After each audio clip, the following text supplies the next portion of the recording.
How's it going, guys? Jim here. I'm in my hometown of Lanark in Scotland, made famous by the 1995 Academy Award winning movie Braveheart, which some of it was set here. I have dispatched 100 soldiers to Lanark. They will be returning now. What are they dressed like this? I'm going to show you around where I grew up, maybe show you my school, where I was born, my first childhood home, but more importantly, I'm going to show you where the famous Scottish patriot William Wallace lived. Are you ready? Let's go. Guys, before we get started, as always, can you please hit subscribe? It just takes a second and I'll make more videos for you. Alright guys, there he is, William Wallace, Scotland's biggest patriot, made famous in the movie Braveheart, played by Mel Gibson, 1995, won Oscars, and this is where his house stood. Let's have a look at the sign. So, Sir William Wallace, this plaque marks the site of the house reputed to be the martial home of Sir William Wallace and Marion Braidfoot. It was at Lanark in 1297 that Wallace first drew his sword to free his native land.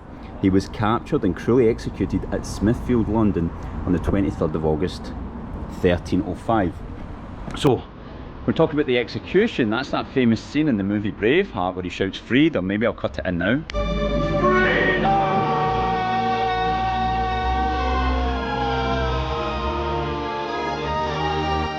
And he first drew his sword here to free his native land of English rule. Now, of course, we're not going to go into politics too much on this channel. Scotland is part of Great Britain once again. So here we've got the making of a rebel. Educated, noble, rebellious. We don't know much about young Wallace before his actions here in Lanark thrust him onto a national stage. He was born in 1270, probably in Ayrshire, to a middling family, landed but not wealthy. He was an archer, and it's likely that he earned his living as a man at arms. Now this plaque here describes how he was executed. William Wallace was drawn through the streets of London at the tails of horses until he reached a gallows. Gallows is where they hang people, if you're not sure, if you're watching from Russia. Especially prepared for him. There was suspended on a halter, but taken down while alive. He was mutilated, his bowels torn and burned in a fire.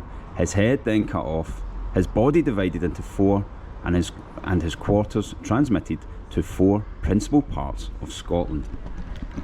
And the reason that they did this and transferred the four parts of onto different parts of Scotland was a warning from the English that if anybody else was to rebel against English rule, then the same would happen to them.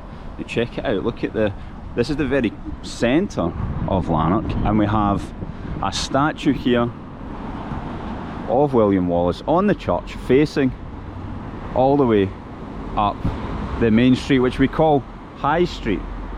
Now, I'm going to take you a little walk up the High Street just so you can see what a modern, small Scottish town looks like. So this town, run over the road, is about 10,000 people. It's very small, okay? It's not a city. So we've got one main shopping street that comes down here, and this is where mostly people come for their shopping. Like there's some kind of, I've noticed that around here, there's some kind of dinosaur thing for the kids. I think it's like a quest. You go around the town and you find the different dinosaurs. Because of course it's summer, the kids are off school. I'm not sure, I doubt it's here in the winter as well. But I've noticed quite a few of these all around. Quite a good thing for the kids, I suppose. Right, let's go a walk up here. I'll show you the, look, flowers of Scotland. I'm guessing it's a florist. Now, how popular is Greggs in England? Is Greggs a Scottish thing? No, it's a British thing, isn't it? This is an institution, Greggs. If you want a sausage roll, a roll and bacon, look, that's a decent price, £2.95 for a coffee and a roll and bacon. Can't beat it. Right, let's keep going. Now check out the flags in the middle. 1140, that's when Lanark was founded. Here's a traditional Scottish pub on the main street. So Lannarch's a very historical town. After we go a walk up here, I'm going to take you to the new Lanark area, which is a World Heritage Site. Apart from the cars, it looks completely as it was hundreds of years ago. So we're about to go there. Capitol House, good Chinese. It's been there since I was a child. It's had the same sign, it's never been done up. They just make good food.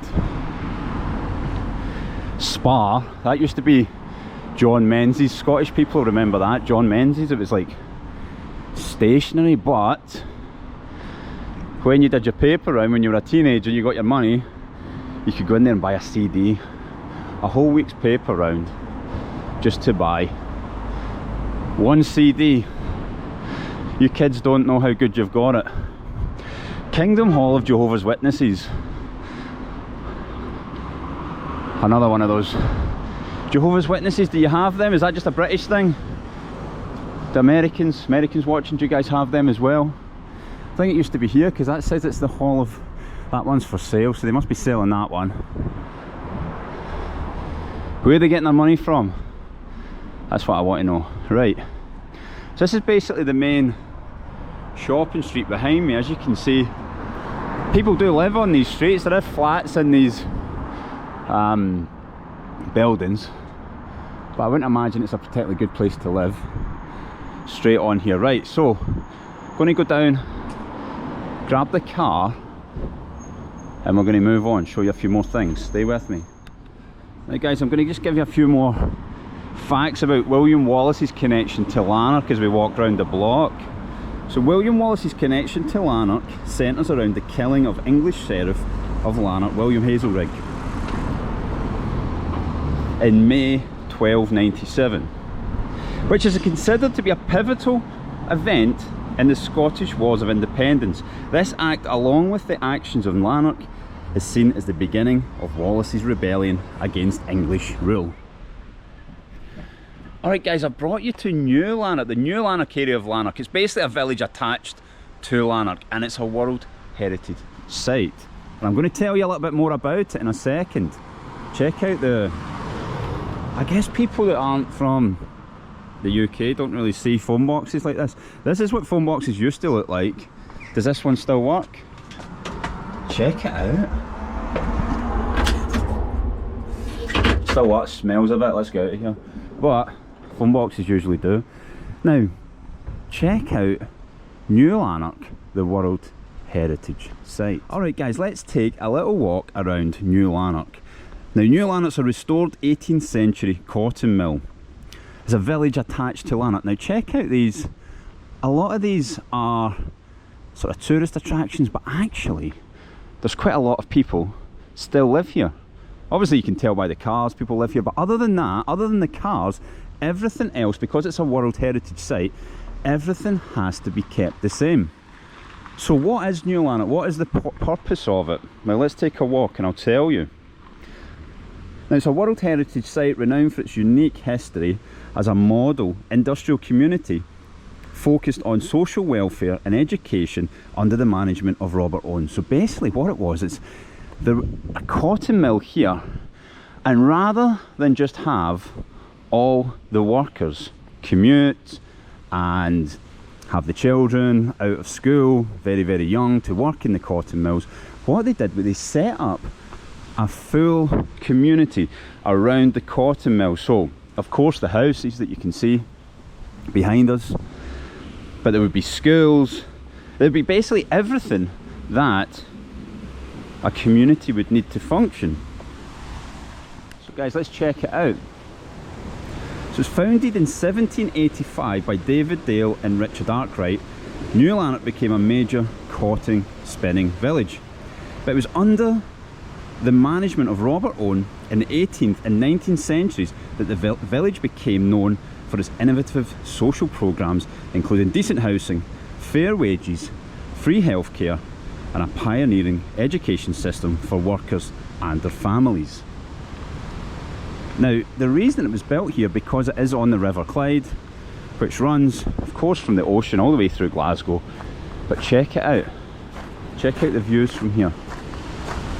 Now, nowadays lots of people come here as tourists, but there's beautiful nature trails along the river. Have a look. Let's check it out. So it still actually functions as a cotton mill, but not really on an industrial scale. It is more just for tourists to come and visit. Now this wheel's just for demonstration now, but this is how they would have created the power to the mill, which closed in 1968, but you can go inside if you come here, and there is still some people demonstrating how it's done.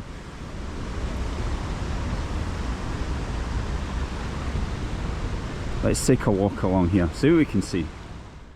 So nowadays this is a hotel that you can stay in, and this is all part of the visitor centre. I'm not going to take you all the way in, but you can go in and experience it all. How the mill used to run. There's also a little, it's like a little ride you can sit in, and a little girl that used to live there, Annie McLeod, she'll tell you all about it with holograms. I'm guessing it's still there. It's a nice place to come and visit if you're in this part of Scotland. Let's go back out to where the people live. Here's a photograph of how life would have been. You can imagine being down here. Check it out, no electricity, no internet. What would you even know about the outside world other than what you've been told in school? So here are some foundations of where the houses used to live. So the tenement row that once stood there was built by David Dale, the founder of the mills. Known most recently as Mantilla Row, it has now been called Mountley Row, Bragsfield Row and Mount Hooley Row. The row was divided into 3 tenement stairs, each with 3 stories. The upper 2 stories were accessed from the main road via central stairs. The basement level, where you are standing, had separate entrances. In later years the basement levels became too damp to live in. Then they became used as wash houses and coal chambers. And they've got the sort of the metal sculptures of what would have been going on in these houses. These ones here, people still live in. These are the back gardens where people dry their clothes. We've got some scaffolding erected, they must be fixing something. What's down here must go down to the street. Right guys, I've spotted a monument to, can we go in? Here we go. A monument looks like to people who, men who died in the First World War. So, Russians, what we call the Second World War, Russians tend to call the Great Patriotic War. We call the Great War the First World War. So, this stone is erected by the inhabitants of New Lanark in loving memory of the men who gave their lives in the Great War. We've got the wreaths of poppies, as many died in poppy fields. And check out the names of some of the Anderson, Dickey, Donald, Hendry, Lennox, Kerr, Wilson, Cooper, Hayes. All very Scottish names, McPherson, Kirkhope, Moffat. And these are guys who lived in New Lanark, so lived in here and gave their life in the First World War. Most likely in the trenches in France. Alright guys, we could probably spend a whole day in New Lanark just checking out all the different buildings and what's inside them, but this is just one little part of my hometown where I grew up, so we're going to keep moving on. And by the way, it doesn't look warm, but I'm absolutely drenched in sweat. Alright guys, I stopped off to show you my old high school, but it doesn't look like it's there anymore. Check out these houses. They're actually quite nice, I quite like the grey. So these houses were always here when I went to school, and the entrance to the school would have been about here. Now, the school was called Lanark Grammar School, which is a secondary school, founded in 1183, making it one of the oldest schools in the whole of Scotland. But It's not here anymore. So this would have been where the school was. I mean, I guess these are quite nice houses, but well, the school was split into 3 buildings. There was a science building, main building, extension. I guess everything's been moved up to the newer extension building. But yeah, maybe we'll go down, see if the old science building was there anymore. I didn't think they could knock them down because they were like heritage sites, but obviously not. Well, I've showed you some nice Scottish houses. This is what, I don't know how much these would be worth. Probably £400,000 maybe. So that'd be like maybe like $500,000. Yeah, maybe not as much as that. Maybe 350,000. Right guys, it looks like the same fate has happened to the science building as well. These were the gates that we used to come in. Here's the old science building. I guess they're keeping the outside because they can't knock it down, and they're going to make it into flats like they make everything into flats. Check it out. So this is where we used to come to do science, and I'm sure it lay empty for many years. This was just the grounds. This was just like playground. Now it's houses. And I think what they tend to do in Scotland anyways, where they've got to keep the outside to preserve it, but they'll make that into flats. I think new roof and everything else will be new. So that's the high school, not there anymore. Let's move on. I'm going to show you where I was born, which is now flats as well, and I'm going to show you my first childhood home. Let's go. So there used to be a shop there in that gap. It's been knocked down now for some reason. I wonder why. It's right next to the school. Used to.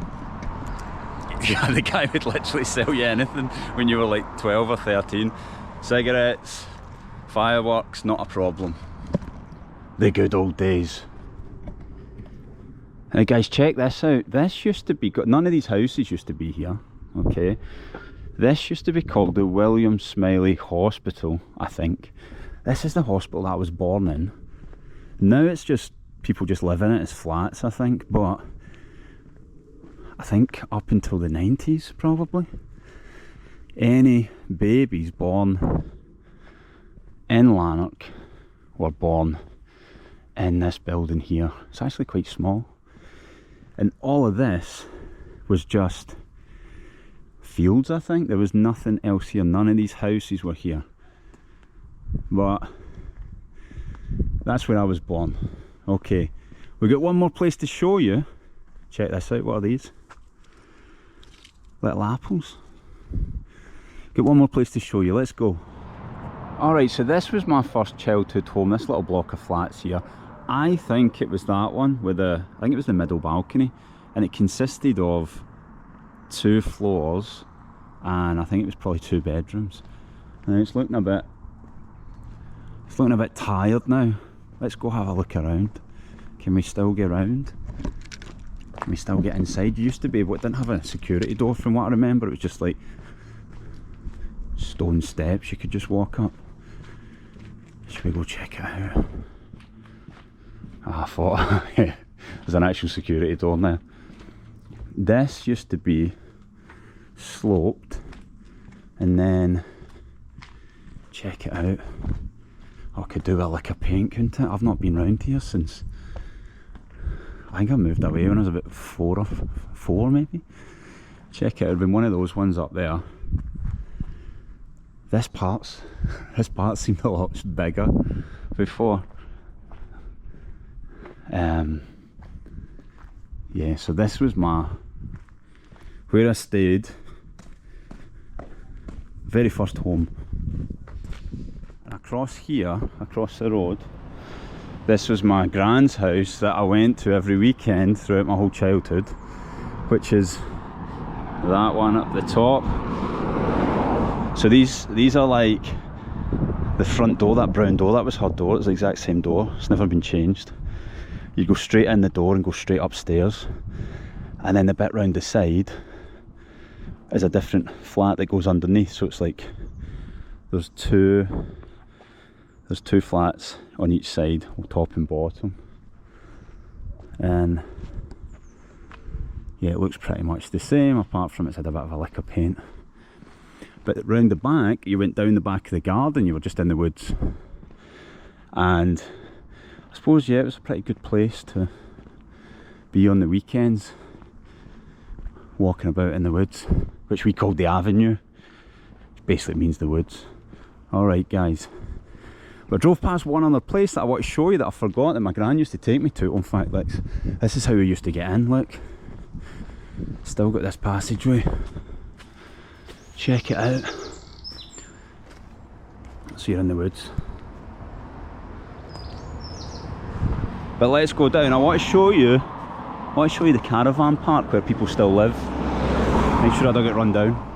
Alright guys, I totally forgot about this place, but I wanted to show you. Maybe we'll go this way. Now, my Russian viewers might find this interesting. How Russians have like a dacha, where you have like a little plot of land and you have like a little house on it for the summer. A lot of people have caravans. Now, a lot of caravan parks, where we are just now in Lanark, isn't anywhere near the ocean, but a lot of caravan parks are located by the sea. But people have these little, oh big dog, people have these little caravans that some people here actually live in permanently. It's like a little tiny house, and they're called static caravans, meaning that they could be towed if they really need to be, but these ones have been built in to the ground. Check them out. But a lot of people don't use them as permanent homes. They use them as like a dacha where they'll come here in the summer. But most of these ones, see, my gran used to take me walking around here. It was quite fun to just walk around, and they used to all be like different colours. They're a bit more modern now, they look a bit more like houses, but back then they would all be different colours. Hello. And it's an interesting little place because you've got your own little garden, and these probably won't cost a lot of money, so I guess it's an alternative to having a house. It's like a little cheap house if you just don't want a lot of space, and maybe I need to retire to one of these little caravans. Although in the winter I could imagine it would be quite bleak here, but in the summer it's not too bad. This one looks like it's went on fire. Should check it out.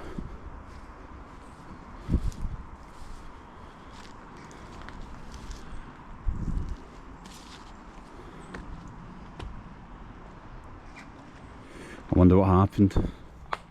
Was it an insurance claim, or was it a legitimate fire? Will we ever know? Tesco delivery. Guys, this is like, if you're Russian, this is like Perika Rostock, and the Tesco man or lady, I think it's a lady in this one, comes and delivers your stuff. Pretty good if you're... Check this little one out, that's a little nice little place to retire, isn't it? Get your Tesco delivered right to your door. Alright, onwards. Alright, so since I showed you those nice houses down where the old school used to be, this is sort of like low income flats look like in a small town in Scotland. So I'll have a walk through. Now the type of problems that people face here would be sort of unemployment, heroin's a big thing that you guys don't have in Russia that I know of. People taking heroin,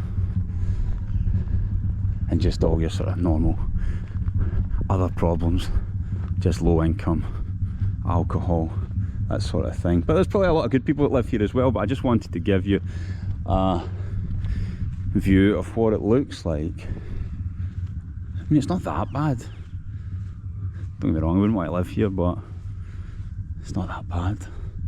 So it's like 3 up. You've got the close, and then you've got flats on either side of the close. There's probably some older people that have lived here for a long time, but that's pretty much it. But the school's in the background, brand new school. So I guess it's like anywhere when you're walking about in the daytime, it's completely fine. But just all the problems come out at night. Alright guys, that is the tour of my hometown. Showed you the school. Well, we tried to show you the school, showed you where I was born, my first childhood home. Some nice houses, the low income area, and New Lanark as well. If you want to check it out, that heritage village is called New Lanark, which is attached to Lanark. I'll put it in the description below. Remember, if you've watched this to the end, please do subscribe. Thanks for watching. See you next time.